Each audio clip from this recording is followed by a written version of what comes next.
বন্দর ব্যবহারকারীদের চরম আপত্তির মুখে চট্টগ্রাম বন্দরের বর্ধিত ট্যারিফ 1 মাসের জন্য স্থগিত করেছেন উচ্চ আদালত।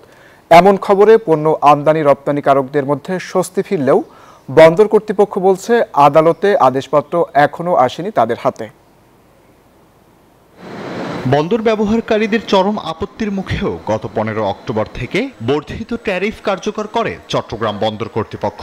এরপর বন্দর ব্যবহারকারী ক্যাপ্টেন আব্দুল কাদের মহিউদ্দিন মাশুল বৃদ্ধি নিয়ে হাইকোর্টে একটি আবেদন করেন। শুনানি শেষে রোববার চট্টগ্রাম বন্দরের বর্ধিত মাশুল 1 মাসের জন্য স্থগিত করেন হাইকোর্ট। পদ্মা সেতু, মেট্রো রেল এবং এলিভেটেড এক্সপ্রেসওয়ে নির্মাণের গর্বিত অংশীদার বসুন্ধরা সিমেন্ট।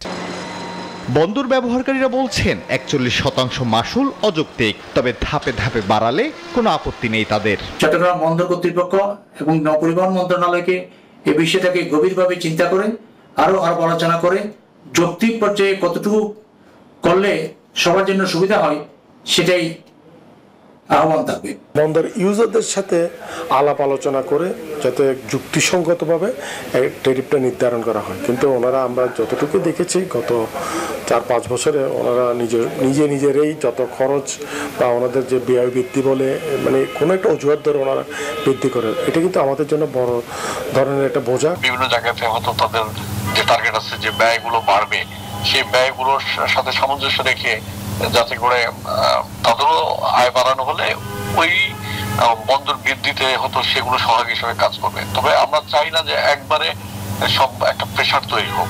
বন্দর কর্তৃপক্ষ বলছে এখনো উচ্চ আদালতের আদেশনামা তাদের হাতে আসেনি, হাতে পেলেই বিবেচনা করবেন তারা। সিস্টেম চেঞ্জ করতেও তো সময় লাগবে, আর আমরা অফিসিয়ালি ডকুমেন্ট পাইতে হবে। আগের মতোই আগে বর্ধিত যেটা ছিল ওটাই চলছে, অফিসিয়ালি পাইনি, আপনাদের মতো আমরাও শুনতেছি আর কি, কোনো কাগজ পাইনি। তবে একসঙ্গে গড়ে 41% হারে মাশুল বাড়ানোর সিদ্ধান্তে আমদানি রফতানিতে বড় ধরনের নেতিবাচক প্রভাব পড়বে বলছেন বন্দর ব্যবহারকারীরা। Desk report, news 24।